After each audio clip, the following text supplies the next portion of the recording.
Oi, pessoal da TV Adrali, tudo bem? Meu nome é Duda e hoje estamos aqui com o Dr. Nelson, que é coordenador do Centro de Hematologia e Transplante de Medula Óssea do Hospital Albert Einstein. É também meu médico e a gente vai falar hoje sobre leucemia mieloide aguda com mutação em FLT3 e o seu protocolo de tratamento.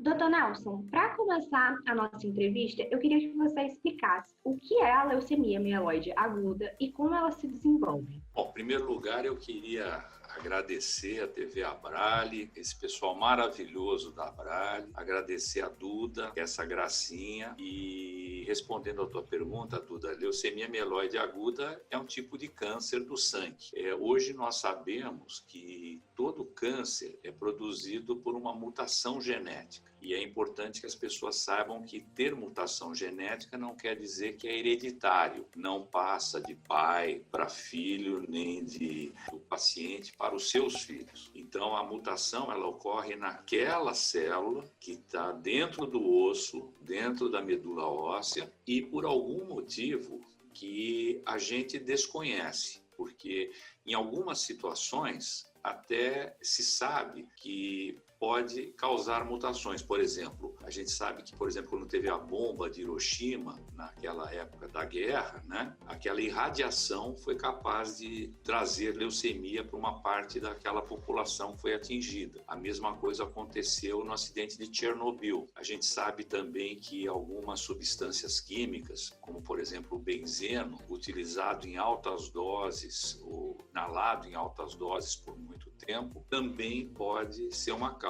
Mas quando nós vamos olhar os pacientes que a gente tem de leucemia mieloide aguda, raramente a gente identifica um gatilho, como esses que eu estou citando. Existem subtipos dessa doença, né, doutor? Quais são eles? E também como é que se descobre qual é o subtipo, se tem subtipos que são mais graves ou não? Essa questão dos subtipos, ela vem junto com a evolução da medicina. Antigamente a gente olhava e classificava os subtipos olhando no microscópio. Depois surgiu também outros exames imunológicos, uma imunofenotipagem, que ajudou nisso. Então, existe uma classificação, talvez seja a mais antiga, que é morfológica e também ajudada pela imunofenotipagem, muitas vezes por alguns exames genéticos, que era a classificação chamada FAB, que era uma franco-alemã e britânica. E essa classificação classificava a leucemia em M0, M1, M2, M3, M4, M5, M6. Depois, quando a gente foi apurando melhor com a evolução dos exames de laboratório, a gente viu que os exames genéticos eram muito importantes. E aí a gente vai ver que não só o exame do cariótipo, que é aquele que vê os cromossomos, mas também essas mutações genéticas que nós chamamos de fatores moleculares. Então, hoje, esta classificação ela já é bastante mais complicada. É uma classificação da Organização Mundial da Saúde e que tem vários tipos de leucemia mieloide aguda, variando de acordo com a morfologia, com a imunofenotipagem, com a genética e com fatores moleculares. Agora, do ponto de vista prático, para nós que lidamos com leucemia, a primeira coisa que interessa saber é se a pessoa tem uma leucemia mieloide clássica ou se ela tem uma chamada leucemia promielocítica, que era no passado chamada de M3. Porque esta leucemia promielocítica trata completamente diferente das outras. E depois, baseado exatamente em todas essas coisas que a gente falou, principalmente cariótipo, idade, fatores moleculares, você separa em aquelas que são consideradas de prognóstico bom, aquelas que são consideradas de prognóstico intermediário e aquelas que são consideradas de mau prognóstico. E o tratamento vai ser moldado com base nesse prognóstico. Então, por exemplo, pessoas que têm prognóstico bom geralmente não vão para transplante de medula óssea. Pessoas de prognóstico ruim devem sim ir para transplante de medula óssea. E os de prognóstico intermediário vão ou não, dependendo de achar um bom doador e de uma série de outros fatores. Isso era uma coisa que me perguntavam muito assim que eu fui diagnosticada, né? Duda, qual é o seu tipo de M? Eu ficava, gente, não me falaram nada de M ainda, mas falaram muito sobre o gene de mutação que eu tinha, que era o FLT3, e sobre o prognóstico. E aí eu vou entrar nessa questão para falar 2 temas com você. Primeiro, né, que quando eu falava assim, o meu é de prognóstico ruim, e todo mundo se assustava e dizia assim, ai meu Deus, vai morrer, já pensavam logo no pior. E não necessariamente um prognóstico ruim quer dizer que é mais chances da pessoa não ter cura, né? Basicamente é mais relacionado ao transplante mesmo e quais são os próximos passos. Não é isso, mais ou menos? É exatamente o que você falou. Quando você fala em prognóstico ruim, significa um prognóstico ruim se fizer o tratamento convencional. No entanto, quando você leva a pessoa para o tratamento correto, baseado exatamente nesses fatores prognósticos, você volta a dar para ela uma chance muito grande de cura. O que essa classificação prognóstica ela nos indica é para que caminho você deve levar este paciente para ele ter a maior chance de cura. E aqui, se você me permitir, eu vou fazer um parênteses que é muito interessante, né? Porque tem coisas que a gente vê muito em filme, né?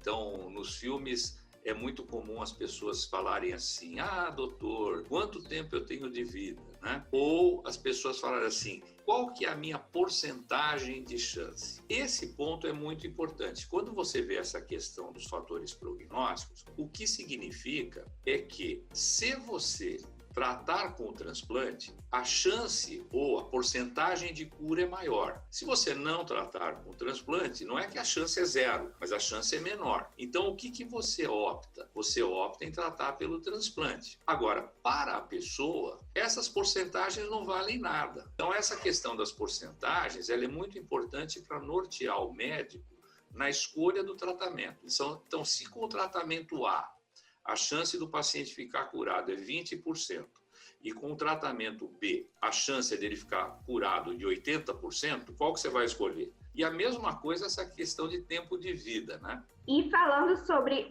a mutação FLT3, que foi o caso, eu tive essa mutação. O que acontece nela? Você falou que são células que se desenvolvem dentro do corpo, mas como é que acontece isso, basicamente? Existe como explicar? Não existe uma causa determinante por que tem isso. Quando você tinha alteração de cariótipo, você tinha alterações ruins, intermediárias e boas. Quando os pacientes eles caíam no cariótipo normal, a gente verificava uma não uniformidade de resposta. E os fatores moleculares, como o FLT3, tem outros, o NPM1 é um outro, tem uma série de outros fatores, CBP-alfa, eles nos trazem informações que jogam o paciente mais para o lado bom ou mais para o lado ruim. Então, por exemplo, pacientes que têm a mutação do FLT3, esses pacientes, a gente sabe que eles vão pior.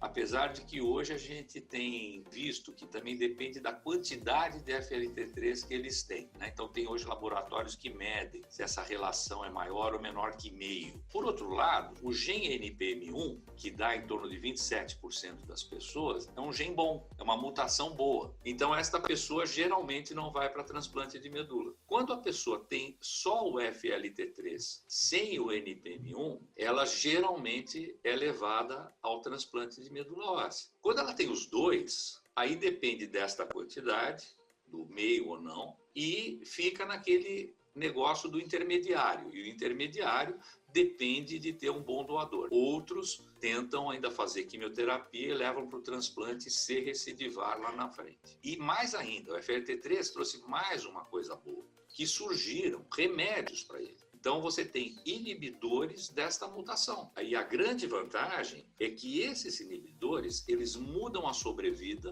e aumentam a taxa de resposta ao tratamento. Vocês usam, né, esses inibidores nos protocolos de tratamento, como foi o meu caso. Eu fiz todas as quimioterapias, fui encaminhada para o transplante de medula óssea e continuo fazendo quimioterapia oral. É uma coisa que assusta, às vezes, muitas pessoas. Eu sei que é realmente só para melhorar a qualidade de vida do paciente. Não é uma coisa que você deve se assustar, deve achar que a doença está ativa dentro de mim. Não, é realmente um inibidor. A importância do uso dele é que ele mostrou que todos os índices melhoram usando. Então, por que não usar? Então, normalmente se utiliza em torno de 1 ano depois do transplante ainda uma manutenção com esse tipo de remédio. No Brasil foi aprovado um desses remédios, que é a midostaurina, Existe um outro que é utilizado para outros tipos de cânceres, que é o sorafenib. Tem um outro remédio novo que está sendo agora lançado no Brasil, que chama Bitatinib. Ele deve ser utilizado naqueles pacientes que recidivam a doença apesar do uso da midostaurina. As pessoas têm muito medo, assim, quando a gente fala sobre câncer, de não ter uma vida pós-câncer, né? Porque nos filmes o que acontece? Ou, infelizmente, as pessoas vêm a óbito, né? Ou então acaba o filme ali, foi curada, fez transplante, tá tudo bem. Não é assim, é um passo de cada vez, um dia por vez. O que é que você falaria sobre as pessoas que estão recebendo agora esse diagnóstico, sobre uma vida futura, uma perspectiva, que é muito que a gente fala, né? Sobre projetar um futuro. Essa pergunta que você fez é uma pergunta importante e que eu respondo com alguma propriedade, ou vamos dizer assim, com alguma experiência pessoal, né? Eu estou fazendo 42 anos de formado, então eu tive não sei se a felicidade, acho que a felicidade mesmo, de ter acompanhado uma evolução na oncologia e na hematologia enorme. Antigamente, você ter uma leucemia, por exemplo, era um sinônimo de morrer, que era o que a gente via nos filmes, né? E outros cânceres a mesma coisa, né? E isso eu vi na minha vida. Quer dizer, não é que é uma coisa assim que me contaram, eu vi nos filmes. Quer dizer, isso eu acompanhei de perto, as dificuldades que você tinha para curar alguém. Agora você olha e as doenças se tornaram curáveis ou controláveis. Não é só a leucemia, leucemias, os linfomas, o mieloma, todas elas. Então, se eu tiver que dar uma palavra para alguma pessoa, nesse sentido é a esperança, né? É o pensamento positivo, acreditar que vai dar certo. E você está aí, né? Você é o exemplo aqui, não é? Eu estou aqui. Olha que coisa linda que está aí, não é? É isso que a gente tem que transmitir para as pessoas. E esse que está sendo o papel da Abrale, que é não só dar apoio para as pessoas, mas trazer essa mensagem de esperança e principalmente de buscar um tratamento equalitário para todas as pessoas. Porque existe vida pós-câncer, né? E ela é mais extraordinária ainda. Hoje eu dou muito mais valor à minha vida. Muito obrigada, Dr. Nelson, pela sua participação. Eu adorei. Pessoal aí do YouTube, não esqueçam de se inscrever no canal da TV Abrale, de clicar em gostei, ativar o sininho para você receber todas as notificações da gente, tá bom?